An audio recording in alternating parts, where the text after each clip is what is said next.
Welcome everyone to the Search for Common Ground class in week one of the 30th anniversary of Common Ground on the Hill. This is our 30th year, and this is our flagship class, the class which we hope people will enroll in and also consider as the conversations that happen in this class make their way out into the larger camp and maybe the larger world.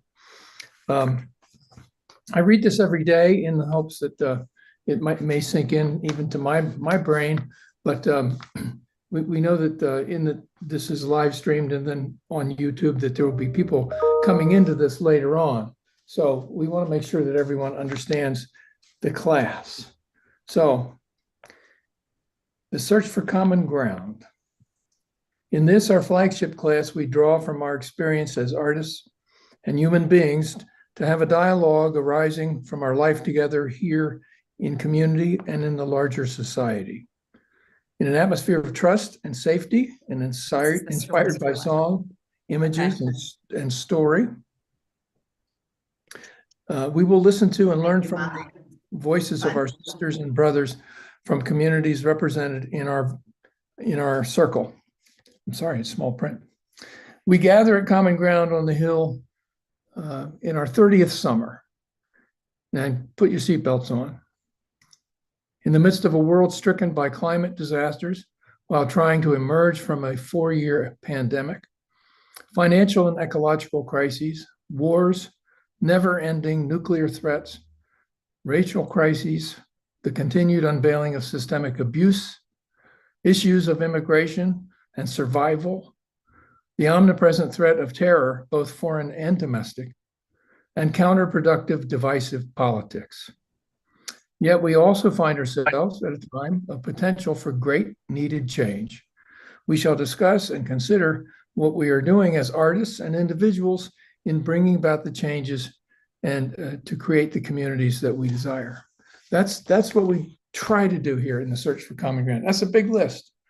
But the way we do it is to invite inspired artists to come and show us what they've been doing as part of this fabric. So I'd like to make welcome our storyteller in residence, Sheila Arnold. Haven't seen you for a while, Sheila, and it's great to see you, and I can't wait to hear you. I want to tell a quick story about a conversation that you and I had. Sheila is a great storyteller, and she's an historic storyteller and much more. And I read this article, which surprised me. I didn't know this story about Martha Washington's slave, Iona Judge. One or Ona. Ona or One Judge, who escaped from the Washingtons, I believe in Philadelphia, and then made her way up to New Hampshire, I believe, or Rhode Island. But I was full of this, like, oh, I can't believe this story. What a story this is. And I spoke to Sheila and I said, so did you know about this? She said, yeah, I played that role and told that story at Mount Vernon. So I learned a big lesson that everybody knows a lot more than I do. But that's the fact that Sheila is a profound storyteller, profound enough to be able to tell that story, which is maybe one of the most powerful stories to come out of colonial slavery. There are millions of them. But anyway, Sheila, welcome. And how have you been? I am doing well, and it's interesting that you say it's one of the most powerful that comes out of colonial stories and colonial time, because one of the stories I'm going to share today is actually another colonial story, very different theme, very different walk in that. And when I did One Judge, it was before people knew about her, before Derek Armstrong Dunbar, or Dunbar Armstrong, I always get it wrong, did the book Never Caught. And it was, so people were just hearing about her like you were. And now that's become it's become the norm to actually have those kind of conversations, to have the conversation, Walt, and I know this is a long answer to it, like, hello, how you doing? But it's the thing I'm finding more and more is that we have to understand that the founding fathers, I have no problem with us talking about the founding fathers and founding mothers. They wrote an incredible constitution. They wrote an incredible opportunity for us as a country. They did.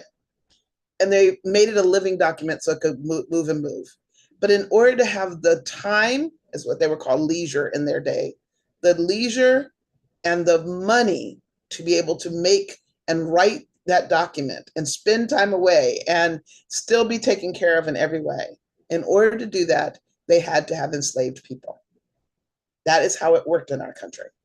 And so the Constitution and the founding of this country is intrinsically tied to the enslaved people that made it possible for our founding fathers to even be founding.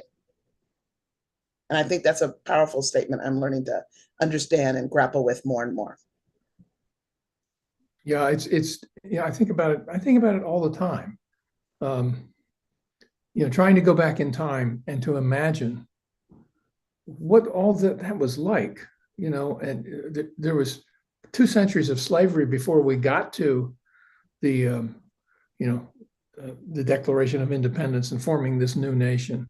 And now we're what, 250 years into it.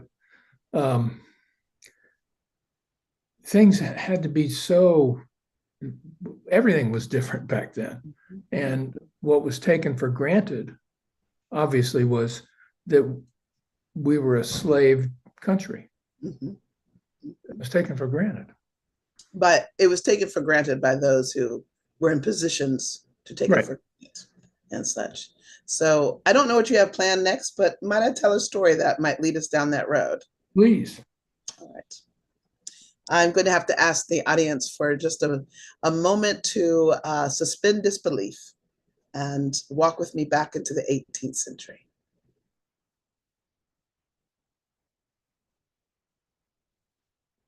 I was mortgaged. That's what Peter told me 3 years ago. I was mortgaged. My name is Sarah. My name is Betsy. I don't even know why I said Sarah. Maybe that's going to be the name of the little one that comes. But I've just been thinking, so many thoughts going through my head. I was mortgaged. Mortgaged, you understand? If you understand, you sure do know more than I do. Peter, that be Master Monroe.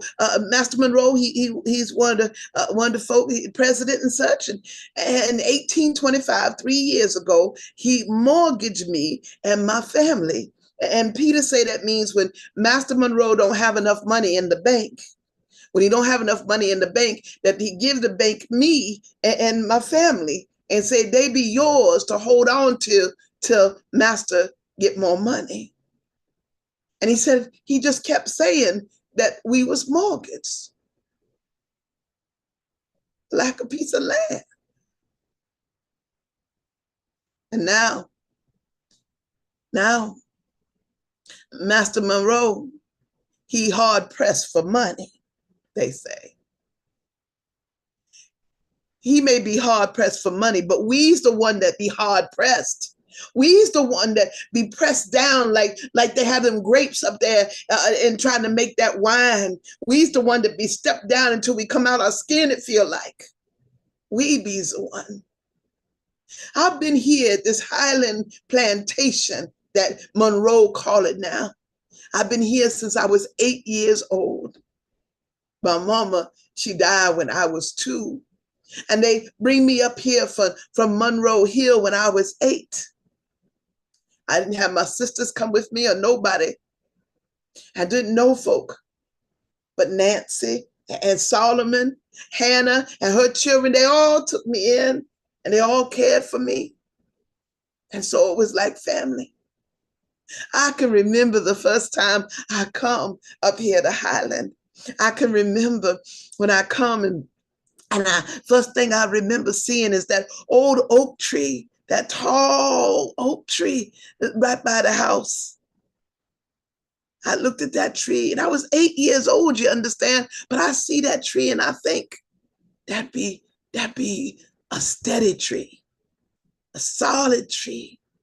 Been a long time. I want to be like that tree. I want to be planted by water. I want to have thick roots and not be moved. I was 8 and I thought that. Most folk thought I was being worked on so I could become one of the ladies' maids for Miss Eliza, Master Monroe's daughter. And when she was married, I was 14, and I thought for certain that I was going to be taken with her and with Mr. Hay over to Richmond, but they didn't need me. I saw it as a sign that I was meant to be on this land, this mountain land. And so I started working with the sheep, the regular sheep and the merino sheep that they done brought in, all fancy folk, man, and the wool be so nice. And I spin and does such as well.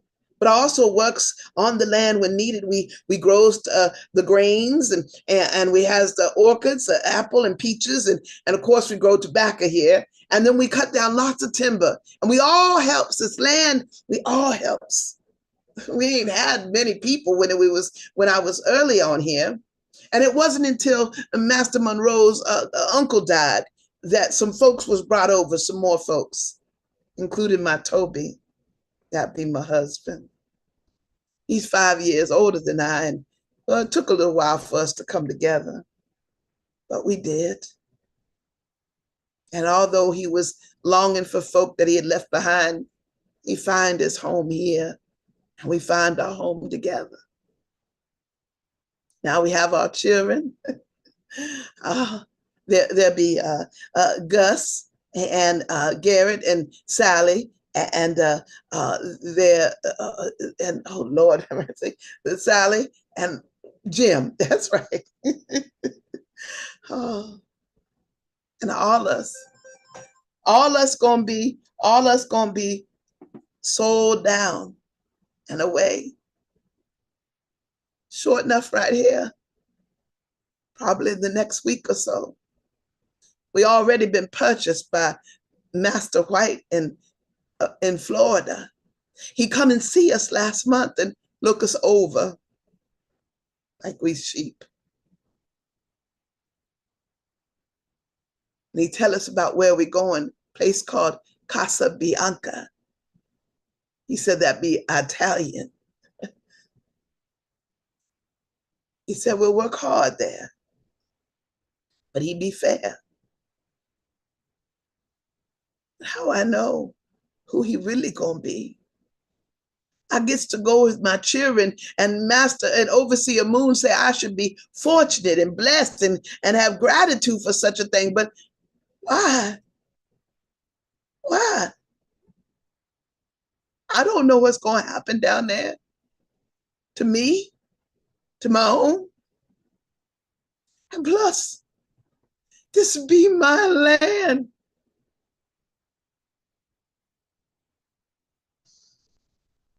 I can smell the land, smell it with me. The lilac, the honeysuckle, wildflowers. I can hear the land, the wind as it blows the trees. I hear the chickens and the cows lowing. I hear the birds in the morning. And when I see the land, the mountains that go up, the trees that are so splendid in every way, Master Monroe and Miss Elizabeth, they was proud to show folk this land, and we was proud that they showed folk. But Master Monroe, he come and he look at the land, but he don't work the land. Master Overseer Moon, he come and tell us to work the land, but he don't work the land. We work this land. This land be more my land than it be Monroe's land. And yet, we's the one mortgage. And we's the one pressed upon. And we's the one looked over. And we's the one dragged away from the land we worked.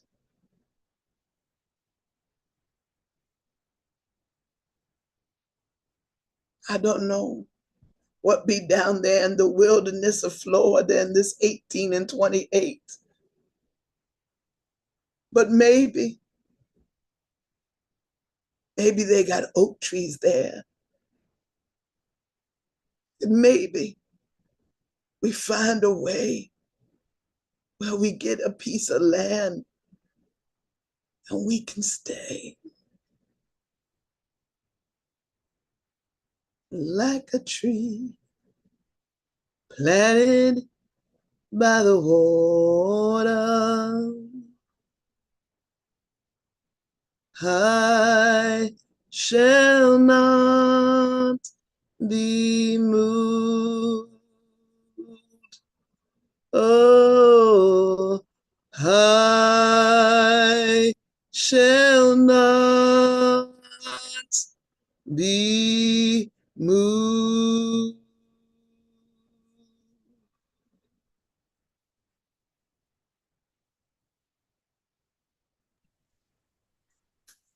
Wow. Mm.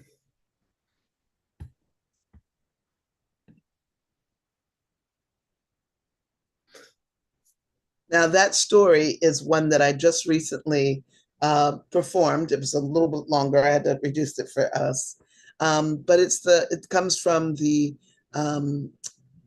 is the Highland Plantation. The descendants of the enslaved people at Highland Plantation commissioned me to write a piece that would represent their ancestors. And they wanted to do something that would make the connection between those who stayed around the land in Virginia and those who were taken down to Florida, because those descendants are coming together. And after the research, and what was kind for them, what was necessary actually, but also kind, is they paid for the research time to be done, and they don't know this, but part of that payment also went to just a different costuming that I had, a little bit different thing, and it was phenomenal. And afterwards, we were on the land. When I did this, we were at Highland, and it was an extraordinary thing to watch the families hear this story of one of their descendants. And to hear, go ahead. Where is Highland? Highland Plantation is the home of James Monroe, President James Monroe, and he was very, very little there. It is one of his homes, and the one that he had that was up in Charlottesville area.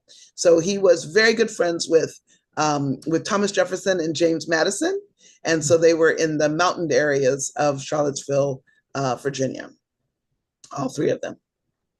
Yeah, that story tells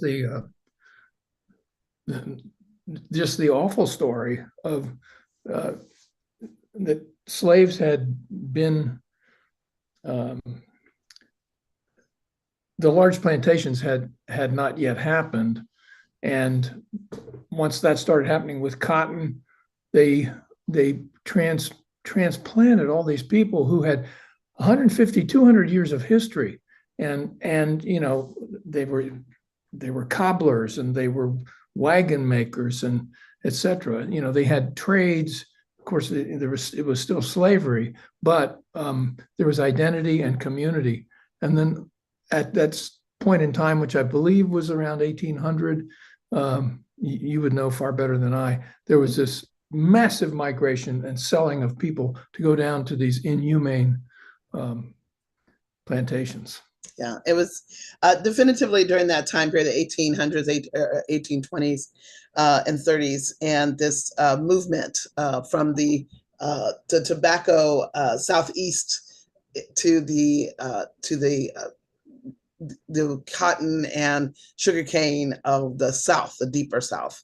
And this was a part of that. Also, there was a lot of extension. He was in debt, as was James Madison, as was Thomas Jefferson, just major amounts of debt. And the appearance was really important. We don't have any problems like that today, do we? Walt? People don't just overspend money for appearance purposes, do they? Really? Not a lot has changed, and when you do that, you are going to affect somebody, and the effect was on those that were working for him. And I just want to say one thing about one of the things that we've been really working on in the world of history and just in conversation is, rather than using the word slaves, is to use the word enslaved.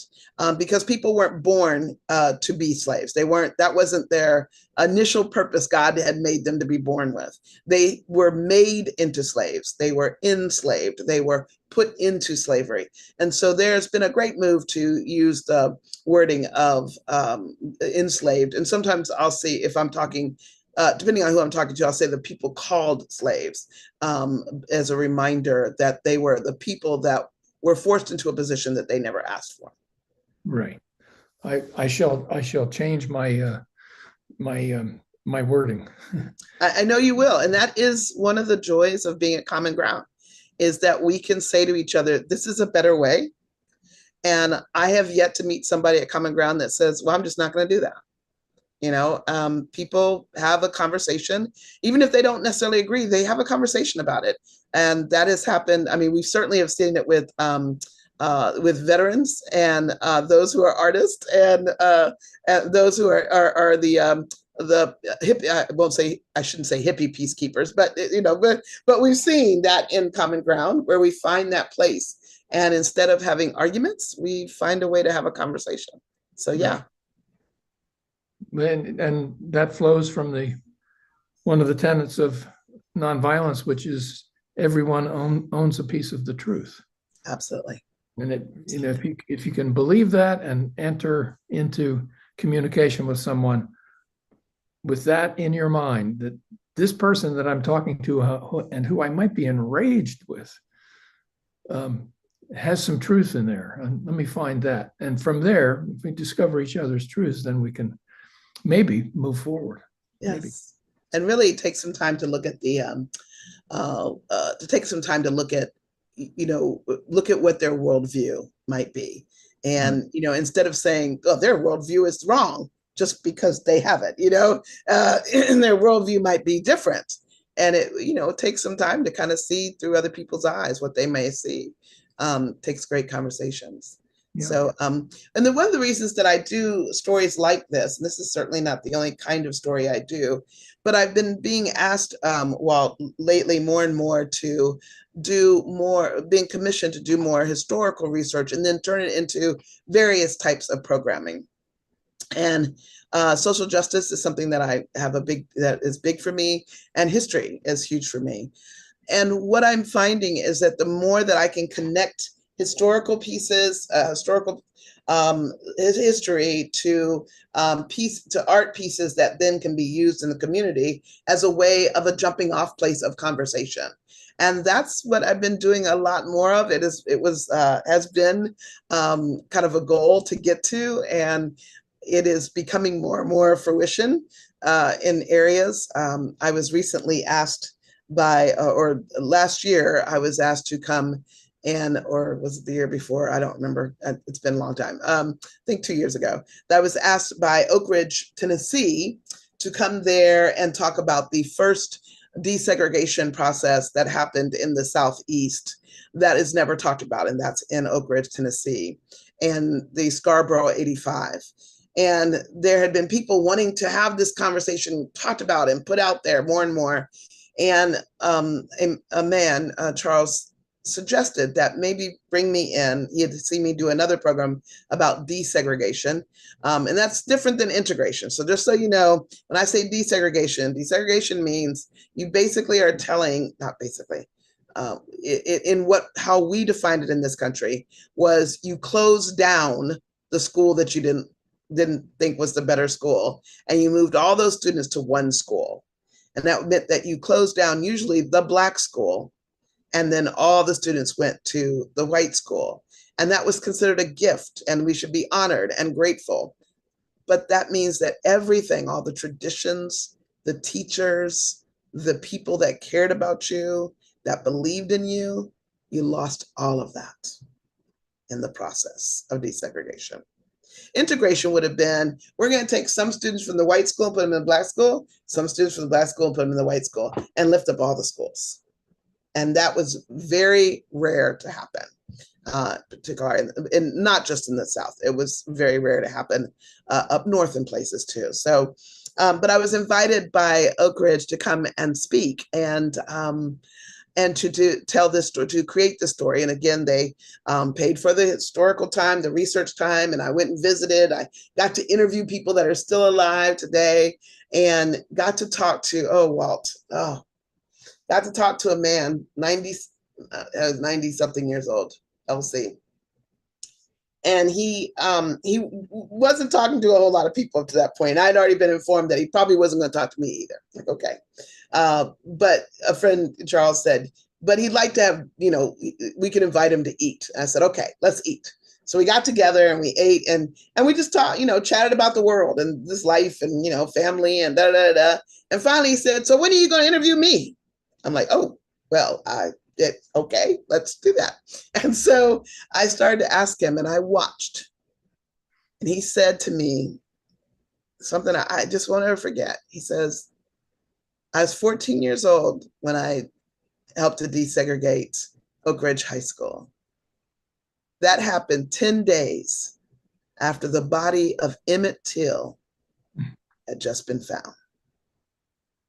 And Emmett Till, for those who may not know, was a 14-year-old young man in Money, Mississippi, who was accused of saying and whistling something to a white woman, and men came in the middle of the night, took him, and basically beat him beyond belief and buried him in a fan and put him in the water.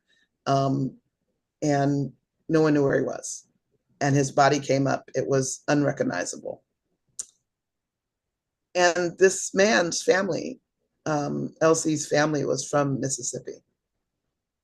And he said to me, 10 days after they found that body. And we didn't know why they killed him, except somebody was offended by something he did. And I was walking into a place that I knew didn't want me. And I watched him go from a 90-something-year-old man to that 14-year-old boy. And I knew I had to tell that story. And the story incorporated lots of the students' lives. It wasn't all negative, there was positive. It included the life of Miss Arizona, who was the Black teacher that founded the Black school and then watched the high school dissolve from her. It was about the white principal at Oak Ridge who said, yes, this is absolutely where we need to go. And he's the one that had crosses on his yard. And we put all those stories together. And when I first presented it, it was just overwhelming. It was a packed house. And I went to the Black community first, and I gave them a tiny bit of a preview, just the intro. And I sat there, and they didn't clap or anything, and finally somebody said, are you really gonna say that on stage? And I'm like, yes. Like, well, okay. I said, I can do things on your stage that you might not be able to do. And people are going to hear things on your stage from me that they might not hear from you, no matter how much you've been saying it, just because you're from here. And I know that. And so I said to that grouping there, and some of the people that were actually a part of that Oak Ridge, I said, what do you want me to say? Because after I tell this, if I do it right, people are going to be going, what do I do now? How can I help? What can make a difference? What do you want me to say? And they said, we want the city to help us build a memorial, and we want them involved. We want the city manager to listen to us. It's like, all right, I'll say that. And they were kind of like, I don't know about all that.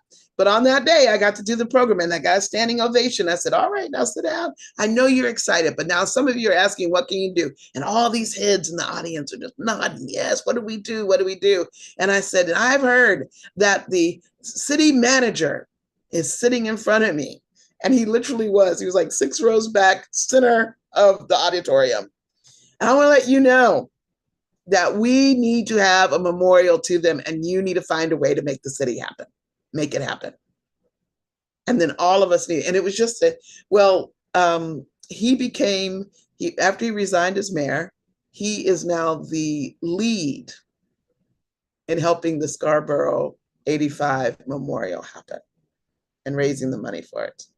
And it changed everything. They brought me back to go all over the community and, talk about the story again and again inside the schools and all these places so that people could know the story in the community. And what happened is that suddenly Black people were being heard in a wider view, and white people were coming to some of the Black areas to hear some of the programming. They'd never been in those places. They never heard the history. And it's become a very beautiful way for that story has broken down even the walls that still remain. There's still work to do. There's still got money to raise for that. But it's going to happen. It's going to happen before Elsie dies. And they're going to be able to talk about reconciliation and unity in a way that most communities will not be able to have talked about before. So I didn't know about the Scarborough 85. Give us a little more background on that. So the Scarborough, Scarborough was the name of the African-American school. Many people wanted to call it the Oak Ridge 85, and they were like, why, that has nothing. We weren't a part of Oak Ridge, we were part of Scarborough and moved. So that is part of that. And they were Oak Ridge is one of the places where the atomic bomb was being built. Secret, they also call it Secret City. So in 1954, when Brown versus Board of Education came around, the military bases immediately changed to integrating their schools.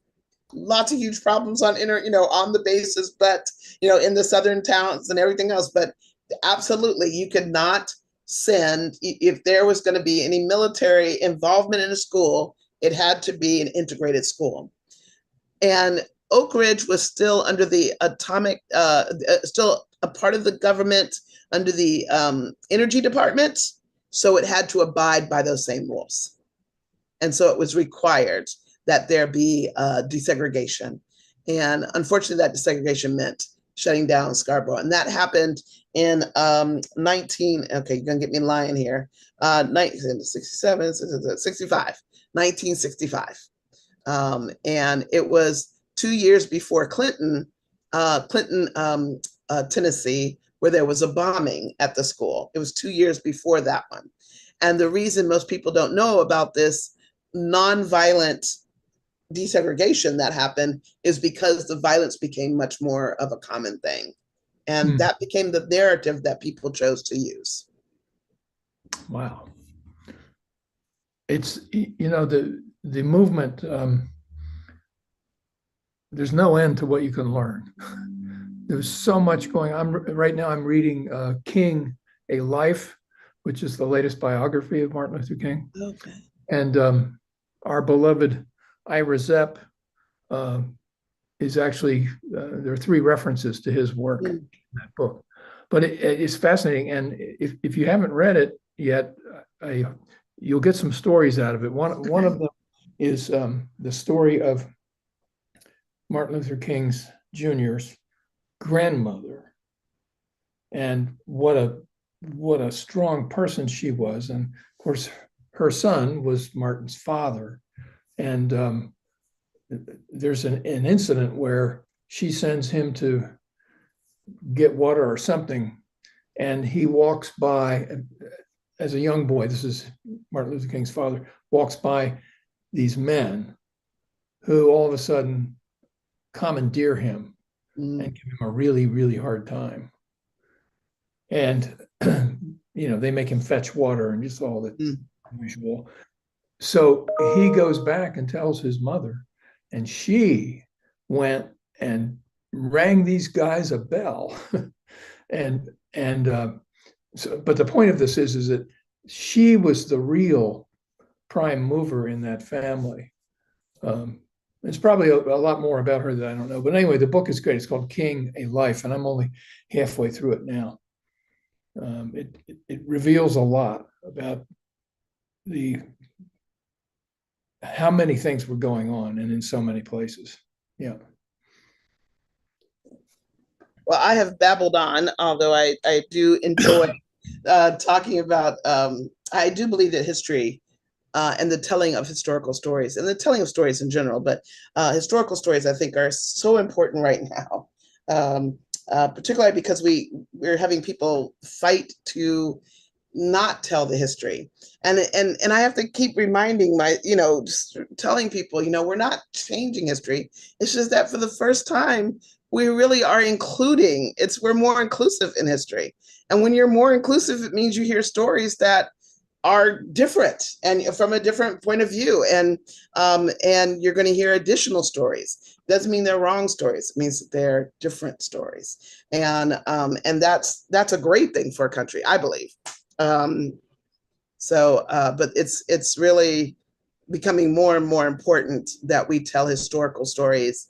And I'm finding it, the more that I share the historical stories and then share where the research comes from, that people are really excited about that. And they can kind of sink their teeth into it and have a great conversation afterwards, in a way that I find to be refreshing. And it's different, but they get to see stuff in front of them. So this particular story, the Highland Plantation story, another story that I just did about the Juneteenth, all based on research. And then when I've shared the research with people afterwards, as a part of the program, it has been overwhelmingly popular, and not just from people that would normally want to hear a story like this that challenges a little bit. So, yeah. I don't know if there's any other questions. So I thought we might open this up to the class and see if anyone has a question. It looks like there's one sitting there for me. Yeah. Sheila, can you tell us more about your process choosing a story and character and how you inhabit that character? So not all stories I do are historical stories. And so I'll just talk about the kind of, and not all stories include character interpretation. So I'll kind of sort of answer it a little bit more broadly, I suppose. So my process of choosing a story lately, my process has been people have chosen it for me. And so I've been, listening to what they said but what I will do is I'll do the research. For instance, Highland Plantation said, we just want one of these ancestors to be brought back. And I'm like, okay, great. But they didn't tell me what. And I said, and they gave suggestions. I said, please let me go through the research first and find out what works best. So part of that was I eventually, through the research, came down to two names of two people. I asked my contact people what they thought. I went to some others and asked what they thought, and who had the more interesting, seemingly interesting story. And people chose Betsy, who you heard, who I kept calling Sarah for some reason, because that's just I just finished doing a program with a Sarah. I'm going to turn my fan on a little bit. So if you hear a little bit behind you, it's because I'm starting to sweat. And so I'm bringing it, being real with you on this one. And so that is how I usually choose my story, is the amount of research, and then realize, this is what I do. And how I inhabit the character, that comes in various ways. Generally, this is one of the few stories, the Highland Plantation one is one of the few stories that I feel comfortable telling without having a costume piece on. That's very unusual for me. Usually when I do character presentations, once I get the wig on, or once I get a mop cap on, or once I put an apron on, once I do one specific thing, that's when I become in character. That's when I become who that person is, and all that information I research comes out. She has been interesting in that her story has resonated beyond a piece of clothing. I don't know why. It's just different. Part of it may be that I got to spend time in the land she was at Highland Plantation, walking, smelling, feeling, and I think for her, I'm able to, no matter where I am, to really go back and think and smell and see and hear the land that I was on, and she comes in. And when I'm in character, I can smell those wildflowers, just like on the day that I presented it. There was a fragrance of wildflowers that was, I couldn't put my finger on what it was. Kept asking people, and people kept saying, no, I don't smell it. And eventually I was like, it's just the ancestor coming back saying, tell my story. And this is, and I was like, thank you. And made me smell the land and hear the land in ways I couldn't imagine. And then other stories come to me because I'm a social justice person. And it's one of the reasons that Common Ground has been, really encouraged me to do even more of that. So if there is a particular kind of story I want to tell something about, I change it into a social, I make it a story. I make it a folk tale or a fairy tale so that people can hear the story and hear the issues, and subversively I can get to them. So I hope that answers some of your question. That was a good answer.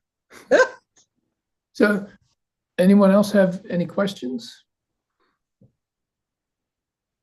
And while people are waiting on questions, I want to thank Eddie and Kathleen from my class who are here today. I'm just really glad that they came. So just wanted to call them out for, yay, there you go, Eddie. Just want to call them out and say your teacher noticed. Thank you for being here. I thought I might mention the book and actually tapes called Remembering Slavery, which is, I first read them in, gosh, it's been 20 years ago or more. It was part of, I want to say NPR, but anyway, the Federal Writers Project went around and collected stories and made wire recordings of people who were enslaved. And see, I did it. I got the enslaved instead of the, right. I'm learning. So I can't recommend that enough. And right now, I think you can see it on YouTube, but it's the actual recordings of people recounting what their enslaved experience was. And, 1925, 1930 wasn't that long after, the end of supposed end of slavery. So it's called Remembering Slavery. And to hear those voices is really powerful. It is. And of course, they're telling it as old people, just as the gentleman you mentioned. But they come alive in telling these stories, and the stories are vastly different. Yes. No one experience was the same as the other. Not at all. Which is, that's human life. Not one is the same as the other, and so it is a challenge to hear something and go, ooh, that doesn't set with what I thought it was supposed to, how we were supposed to talk about slavery and the enslaved people. And that's, every person walked through it differently. Yeah. Do you have any stories or done any research about the intersection of the African American or the Black experience and the Indigenous experience? I don't, and I don't have many of those stories because I really because I haven't taken the time to do as much in those two circles. Now, sometimes when I'm researching a story, and I generally, if I'm doing a story, even if it's one I've created, I do a little bit of research just to kind of, I don't know, about whatever it is that I need to add to. Not that it goes into the story, but it helps me to tell the story better. Just I can lean back on what I've researched. There are times when I'll do a story, research a story, and find the connections between those stories and Native American stories. And there's a children. I do it as a children's story and an adult story. John Green Peas, and it's a Louisiana story, and it is the true complete wrap of being European, Native American, and African all together. And in the story, it starts at once upon a time there was a king that lived in the castle, and right beside him lived John Green Peas, and he lived in a small shack that was right there. And like, it's not going far. And the king owned some sheep, and I mean, it just puts things in different perspectives, like how did he own a sheep? But there's parts of the story that are parts of Native American stories, and parts of African stories, and parts of European stories. So sometimes I'll find that connection there, but I haven't purposely told any stories like that talk about that intersection. And it's not something that I have dug into. So, I mean, it would be great if Pun and I, Pun is also the storyteller. He's awesome. And, found a way to see what we would come up with together, which would be great. But I think sometimes, I think that the connecting of the two cultures is wonderful in telling stories.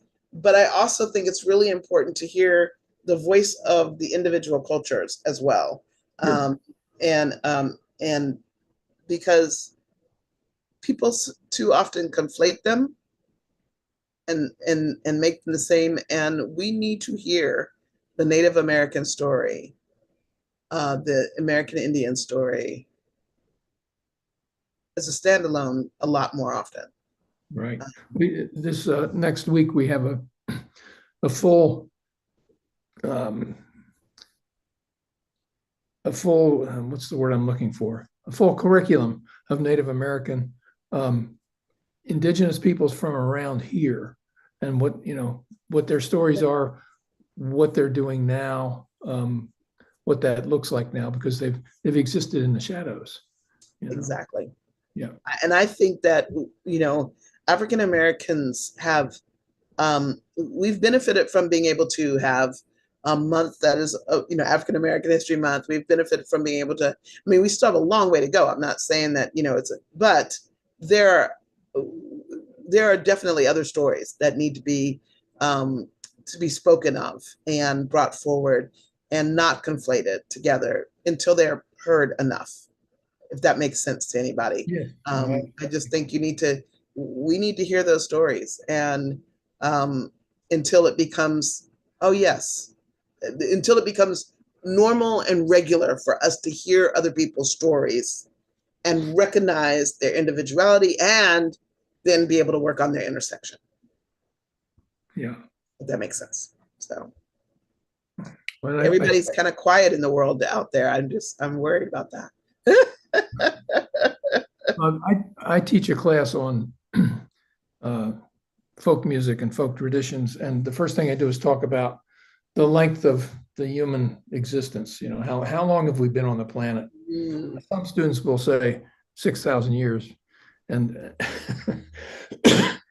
and then there are the ones who say I don't know, and then there are other ones who say, well, 300,000.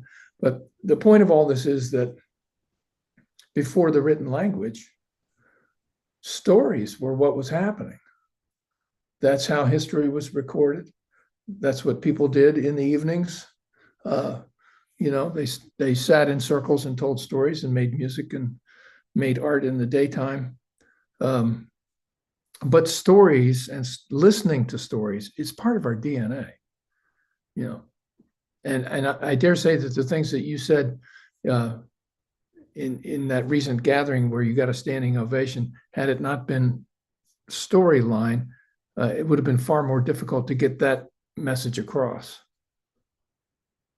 Is that your experience? Yes, it was definitively my experience, since they had been working on this project for many moons before I did this. And there was some, there was a little bit of angst about, well, why can you come in and do this? And I come in to a community and I make sure that I come in humble, because they're communities that are, been trying to get changes to happen for a long time. And I respect that. They've been fighting the fight in their community. When someone is bringing me in, they've either seen me do something else or they've seen me in another community, and they're like, well, let's give it a try and see what happens. And so I don't come in thinking I'm here to make this work. I'm here to make sure that this works. I'm coming in to take the story that you've already begun and amplify it in a way that I've been gifted to amplify it. And if that can be of use to you, then I humbly submit myself to you on that. And I'm very serious about that. I don't come around bogarting people's stuff. They've worked hard for that. And I'm just not going to come in and just say, yeah, all that hard work you did, I'm going to be much better than you. I'll get it done. I mean, it's just, that's insane. Do people do that? Oh my gosh, yes. And that's why people get afraid that, when folks come in and, want to go with them side by side and hear the stories and talk to all the critical people first. Who are my critical people I have to talk to first? The ones that don't want me here. That's who I need to talk to first. Then I can talk to those other folks later. And then we work hand in hand. And then hopefully, if I've done my job well enough, the people in power will hear it differently, because it's presented as a story and one that is made to move your heart in a different way. So I work hard on that. I work hard on making people laugh when they need to laugh. And I work hard on making people cry, and work hard on making people go, all right, what do I need to do? I need to make a change. What do I need to do? Oh, Karen has a question for me. Do I read the question? Do you read the question? Who do you read the question? You can read it. Go ahead. Karen says over here, do you make specific or different choices for an audience of children as opposed to adults? Kids are so often so much wiser than adults. So true. I sometimes make specific differences, but not all the time. I think kids deserve to have big stories. So, particularly if there are adults with them. Because things that they don't understand, they'll look at the adults and they'll get their cues from what the adults are, or they'll ask questions. But I love when kids hear a story that's bigger. Told a story. I was at the Chrysler Museum, and this was many moons ago, and they did an exhibit of Norman Rockwell.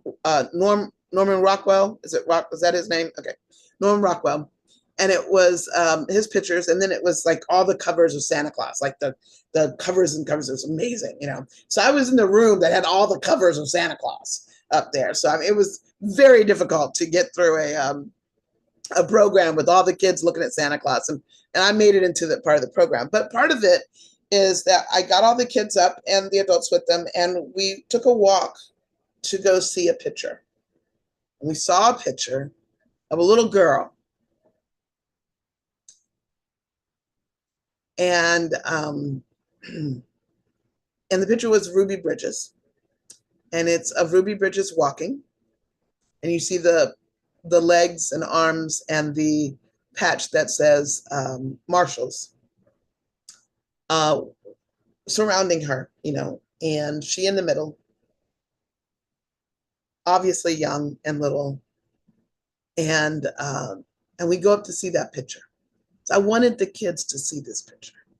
And these were These were little guys. These were, there were 4 and 5-year-olds and even some 3-year-olds. I wasn't expecting them to really get it. But these 4 and 5-year-olds, this is what the age was that we're there for. And we went over there to go see the picture. And I said, when you see the picture, what do you see? And they said, sometimes little people need big people to keep them safe. Wow. And I was undone. And I knew that what they were saying was true.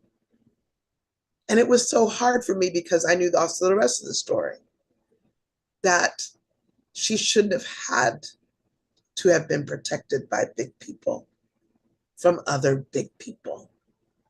But she was. And so we sat back down, and one of the kids noticed, and I asked them what else they noticed, and one kid noticed, there's a tomato on the wall. And in all the years I'd looked at that picture, I had never seen that tomato on the wall. And there was a tomato on the wall in the back of that picture. I'm like, oh my gosh, you're right, there's a tomato on the wall. And somebody said they threw that at that little girl. And we sat back down, and I told them the story of Ruby Bridges, of where that picture came from. And they were little kids. And I didn't say all white people were awful then. They weren't, because the men that were walking with that little girl were white men. So I couldn't say that. And I wouldn't have said that. But I loved their reaction to hearing that story, that they were like, we just need to be nicer to one another. They got it. So I may choose different wording as I tell stories, but there's many, many of my stories that I'm very comfortable telling to younger ears, particularly when they have adults around them that might help them process, when they have questions about what I'm saying. And they can hear it. And if they get that early, that empathy, that care, that fact that people listen to them, that adults, that their word means something, they're going to be all right. At least I hope they will be. Great question, Karen. Well, Sheila, do you have another story that we can... I do. This one is just a story. And I don't know if I've presented this one here or not. Don't care. I do care. No. But it's one that I like, and I talked about social justice, so I'm going to do this one. Here we go. Once there was a town called Usa that was overrun with rats. They had tried so many ways to get rid of rats, but the rats persisted. The town's council was made aware of a Pied Piper who could play his pipe so well that the rats followed him. And since they had a good-sized river close to the town, they hoped the Pied Piper could take the rats down to the river and be drowned. The council made a deal with the Pied Piper, and so it was that the rats did follow the Pied Piper. However, when it came to getting his pay, the council gave him less than expected, claiming their own debt prevented anything further. So the next day, the Pied Piper came back with a different pipe, which played a different tune. And on this tune, many of the town's children followed the Pied Piper to their deaths. The people were horrified, and they wanted to kill the Pied Piper. But the council, after offering prayers and thoughts, convinced the town that they still had rats. And the rats always come back, and it was not the Pied Piper who had killed the rats, but it was the pipe. And the Pied Piper agreed. The town council continued to hire the Pied Piper to kill the rats, which always seemed to multiply. Other communities called upon the Pied Piper as well. The town of Usa gave the Pied Piper a nice house to live in, as they were gaining much attention because of the Pied Piper skills. One day, The Pied Piper returned tired from a long day in a faraway place. He was so tired, he fell asleep just inside his house, leaving his door wide open. Some young men came up by and, finding the house open and the Pied Piper asleep, stepped over him and went in the house and went through the house to find more of the piper's pipes. They found many, and the young men learned to play them. However, they were unaware of all that the pipes could do. Some of the young men played their pipes, and when they did, the sound led people away and often to their deaths. When it was determined that the pipes were dangerous, the people rose up and demanded the Pied Piper be removed. But the council, after offering prayers and thoughts and giving punishment to some of those young men, convinced the town and the surrounding area that they still had rats. The rats always came back. And it wasn't the Pied Piper who killed the rats, but it was the pipe. And so the Pied Piper also agreed. The town council in the surrounding area continued to hire the Pied Piper to kill the rats, which always seemed to multiply. However, his fame had grown wide, and the Pied Piper decided to make more pipes and train others to use them. People came from far and wide to learn at the feet of the piper. He taught them how to play the pipes, how the tunes could produce different results, and how to care for the pipes. His fame grew even wider, and people wanted even more. So the Pied Piper asked the town of Usa to give him a break on the land and some tax credits so he could build a large house where all the day and all the night the pipes could be made. Because, as the piper said, the rats always come back. Every now and then, one of those who learned the power of the pipe played it in such a way that people were led away and often to their deaths, even children. The town council forced the children to sit in the classrooms with windows closed and earplugs in their ears when playing outside. But sometimes a well-trained piper could make a tune of such frequency it could still reach their ears.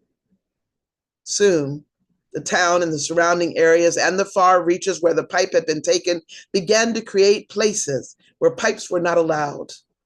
But even there, some played the pipes. And each time a tune was played that caused people to follow, some even to their death, there would be the people demanding that the Pied Piper be removed. And each time, the council reminded the people that the rats always come back. And so it was that the Pied Piper grew more famous, his pipes more widely used, and the people led away to death more frequent. But if you could go into people's homes in the evening at the dinner table, people would whisper to one another, and they would sometimes say, "Can we not find a better way to kill rats?" Or if you listened at night as the children laid down, their parents having turned off the lights, snuggled under their covers, sometimes the last thought through those children's heads before laying down would be, are we not more important than rats?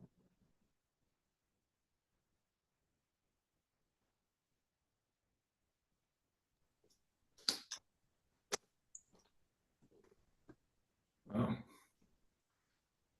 So there's the Pied Piper of Usa. Usa just happens to be spelled capital U, small s, small a. Yeah, I can only imagine. Well, we don't have to imagine, we can just listen to our children, what they face now. It's unbelievable. It's unbelievable. Yeah. And that particular story, I've told that story in some interesting places. It was fairly new. It's a written story And I actually read it because I have given that story. If anybody ever wants to tell that story, you can just, if you share it out loud, please let me, tell people that I wrote it. But I'll be glad to share it with you. This is a common a common ground story. It's a story for all people. I'm not I'm only taking credit for the fact that I was given the idea. But I believe it's a story that can be used wherever. So please just ask me for it. I'll be glad to send it to you. But I wrote it because someone said, is there a fairy tale that we could use to talk about gun control and, this gun violence? And people threw out ideas and I said, I don't think any of those work. And the next day I had the story come to me in full and I wrote it all down and I shared it immediately. And people were like, oh, that's the story. And one of the first early times that I shared it, I was in Texas. Oh boy. Right there in Fort Worth, Texas, or right outside of Fort Worth, Texas. Yes, I was. And I looked at the woman that was kind of the lead of the conference that I was at. And I said, Storyteller conference. And I said, are you okay if I tell this? She said, absolutely. I'm like, I don't want you to get in any trouble. She said, I'm not worried about it. So I got up there and I told that story. And of course, as you can tell, the story is just kind of clips along, yeah. And if you're, if you're a gun control person, all of a sudden like, whoa, wait a minute. And so literally I'm telling this story and I'm just watching and the faces are really positive. And when I hit whatever point it was, thoughts and prayers or prayers and thoughts is usually where it is. There was a man sitting beside a woman and his face went dark. And I was like, whoop. He didn't like this. And he sat but he had to sit because he enjoyed the first part of the story. So he had to sit the whole story. And by the end, he was just, you could just see him, arms crossed, and he got up and he walked on out. And his wife, who has been sitting beside him, came over to me and she gave me a big hug and she smiled. She said, now I have a way to talk to him about gun control. And so, yeah, it's that's what I want.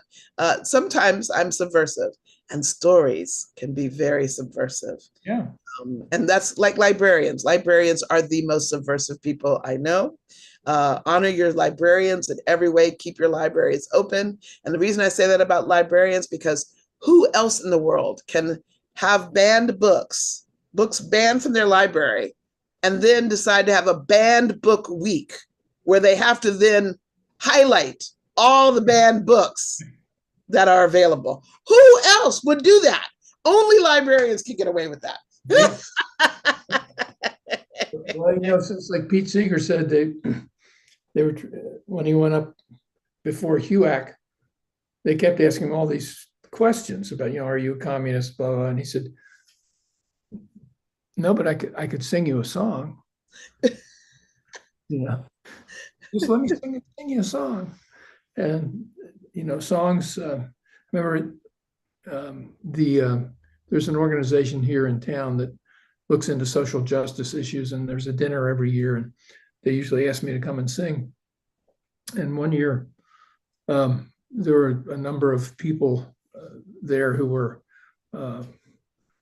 officials, shall we say, and I knew they were very conservative officials. And we sang "We Shall Overcome," and Pam and Charlie Collier stood up, and because when that song is sung, people stand for it, and the whole room ended up standing, and everybody's singing. And I thought, what, they probably never sang that song before and felt how wonderful it feels to sing it, And then a person who's been highly involved in NAACP here for years and years and years, he said, did you get a picture of that? But those are opportunities. The arts can do this. Yes. The arts speak the truth. It's that story. All of a sudden, you have the kids asking the question: isn't there a better way? Yeah. Well, Sheila, it's been wonderful to spend some time with you. Thank you. I guess we're not going to see you next week, right? You will not see me next week. I will be taking some time off.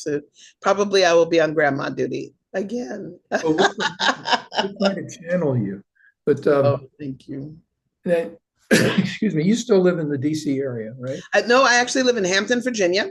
And if you're ever curious, I have a website, www.misssheila, MSSHEILA.org. And I'm going to take this moment because Walt can't jump in here as quickly as he thinks he can, and just let you know that in Hampton, Virginia, where I live, next month, July 18th to the 21st, we're having a Hampton Story, our second Hampton Storytelling Festival. And it's free. So come on down and you'll get to hear stories. And it's most of the stories are taking place right downtown. And so good places to eat, good stories that will be told. Really, really powerful group of storytellers. Couple that I really need to introduce to Walt. They need to be, one particular needs to be a keynote speaker. He's so awesome. But yeah, so we're doing that coming up, and that particular information is www.hamptonstorytelling.art, A-R-T. Art. Oh, I like that. Oh yeah, I love the .art. We're just, working with artists standing strong together over the last few years. We've added that as our .art as how we end things now. So of course, please come and join us. You have well, not, I guess she's not from Hampton, but Amy's from Norfolk. Do you know Amy Farabee? Yes, I do. Yes, right. And Amy and I talked when we first got on and such, and saw each other not too long ago in Yorktown. Have been there, and she was there, and not. Well, I suppose it's been a little while now, but and so I love seeing. And then the Zintzes are down here. So they're right here around the corner, and every now and then I'll bump into them, and that's great. And do you remember April Ulrich? I don't think she was an Ulrich then, but I'll have to go back and find her name. She knows you as well. There's lots of folks. So and I wanted to ask you if you were aware of the Underground Railroad Free Press. Do you know about that publication? I am not. So that's run by, founded and written by my cousin Peter Michael. Oh, okay. I'd love for you two to know one another. He's in Frederick, and it gives out an award every year, and it's a great resource for stories of the Underground Railroad and things that are being celebrated and done, and the study of history. I would love to be connected to that. I'm writing it down for everybody who's like, why is she writing it down? Like I'm looking down because I got to write it here so I can remember to contact Walt and get that information. So that's good. Yeah, just Google it and send him an email, Peter. I will. Say that we're cousins. He lives on the old family farm, which there's a great story about that. It was a very small stop on the Underground Railroad. Yes, and your family story is really such a wonderful story, Walt. I hope one of these days you'll actually, do common ground and actually have somebody interview you for your story, because it's a very powerful They've story. heard enough about me. No, actually, most people don't even know anything about you. That's good. I don't want to know all that stuff. Sheila, it's been wonderful to be with you. Great. We'll miss you next week, but have a great week, and thanks for spending time with us. Thank you. Thank you for coming. Y'all have a great time at Common Ground on the Hill.